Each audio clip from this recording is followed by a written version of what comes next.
સરપંચોએ digital સર્વેનો કર્યો વિરોધ. રાજુલા તાલુકાના સરપંચોએ ડિજિટલ સર્વેનો કર્યો વિરોધ. રાજુલામાં 72 ગામના સરપંચો થયા એકઠા. રાજુલા તાલુકાના 72 ગામના સરપંચો તાલુકા પંચાયત કચેરી ખાતે એકઠા થયા. રાજુલા પંથકમાં કમોસમી વરસાદના કારણે ખેડૂતોને વ્યાપક પ્રમાણમાં થયું નુકસાન. સરકાર દ્વારા ખેતી પાકને નુકસાનીના ડિજિટલ સર્વે કરવા આદેશ આપ્યો. રાજુલા તાલુકાના ડિજિટલ સર્વે ન કરવા સરપંચોની માંગણી. રાજુલા તાલુકાના અનેક ગામોમાં તમામ ખેડૂતોને નુકસાન થયું છે, તો તમામ ખેડૂતોને સહાય આપવાની સરપંચોએ કરી માંગ.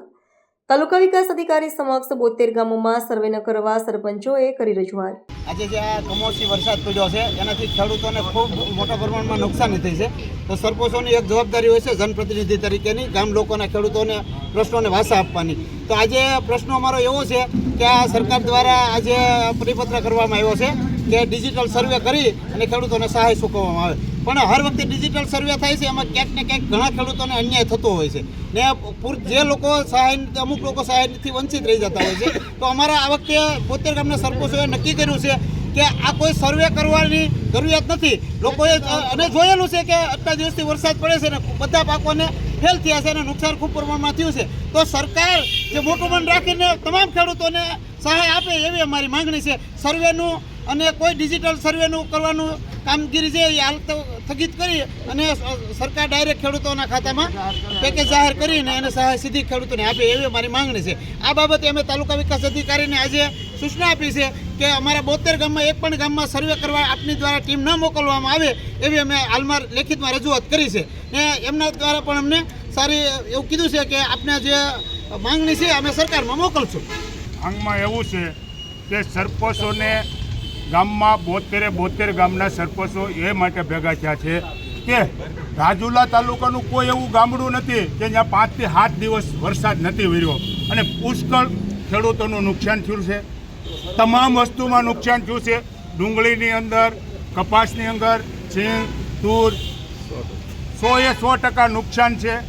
તો આજે સરકારશ્રીને અમારી એક નમ્ર વિનંતી છે કે પેકેજ જે જાહેર કર્યું છે ને એમાં જે સર્વે કરવાની સરકારશ્રીએ જે વાત કરી છે તો સર્વે કરવાની કોઈ જરૂર જ નથી.